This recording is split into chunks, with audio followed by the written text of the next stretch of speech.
Hello, my lovelies. It's Dr. Monique Ribeiro back again, owner and physician at Natural Women's Health, which is the holistic gynecology and infertility practice in north of Philadelphia. And I just thought for today's little lesson, what I would do is maybe quickly talk you through what the interview looks like in my office so you can kind of get an idea, especially on how I would evaluate bleeding for the women in my office. And so the first question I always ask is, how many days do you bleed? So this is including spotting. So if you're bleeding for like 4 to 5 days, that would be in the normal range. But if you're bleeding for less than 4 days, I would kind of wonder, do you have enough estrogen? If you're bleeding for more than 5 days, like 6 days, 6 days is still okay, but 7 or more days for sure, my ears would go up that maybe you have some abnormal bleeding, right? Then we would say, all right, on the first day of your bleeding, what are you using to collect the blood? Are you using tampons or pads or cup?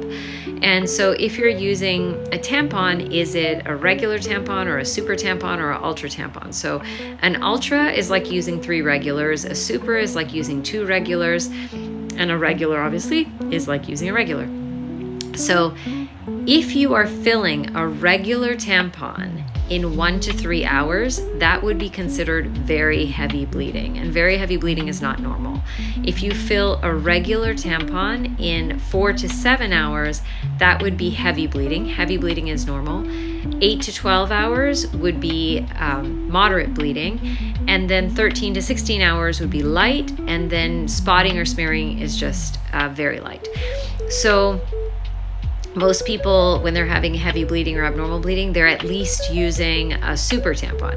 So if you're filling a super tampon in 1 to 3 hours, that would be considered very, very heavy bleeding. Definitely not normal. If you're filling a super tampon in 4 to 7 hours, that would be considered very heavy bleeding, not normal. If you fill a super tampon in 8 to 12 hours, that would be considered heavy bleeding, which is normal. So you can see a lot of times people will think their bleeding is normal just because that's what their mom had or their sister had or their friends have, and they don't allow themselves to really delve deep and figure out why that's abnormal. Okay, the next thing is, what is your length of cycle? So from the first day of your period to the first day of your next period, how long is that? And I would look back like 5 cycles to see what the range is. So typically when I ask this, people automatically say, oh, I have a 28-day cycle. But and like without fail, when we actually look at it and we look at the actual dates, invariably it's not. It's, either less than 27 days, which would be low, or it's more than 29 days, which would be high.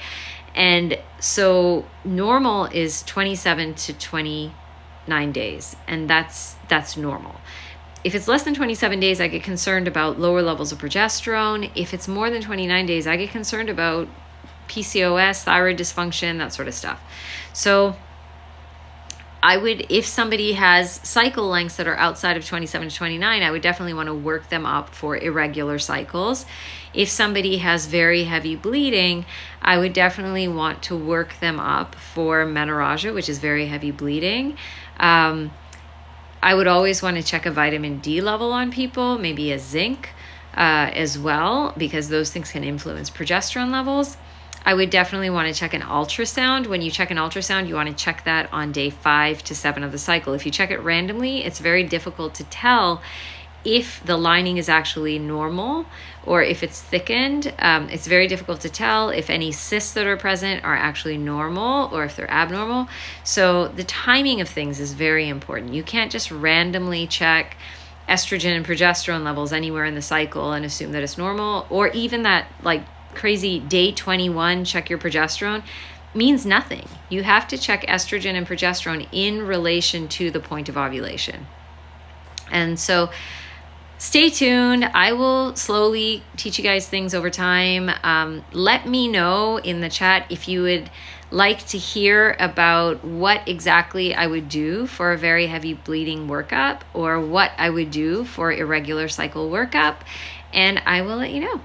I hope you guys are all doing well.